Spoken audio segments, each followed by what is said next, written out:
I una cinquantena d'ajuntaments i entitats locals disposaran de més recursos per dur a terme iniciatives d'inclusió social.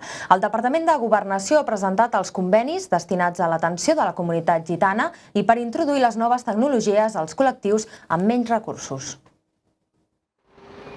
Enfortir la cohesió social d'alguns dels barris més necessitats de Catalunya. Amb aquest objectiu, el Departament de Governació ha presentat els convenis signats amb una cinquantena d'ens locals. S'hi recullen iniciatives per integrar les comunitats gitanes i els col·lectius més desafavorits.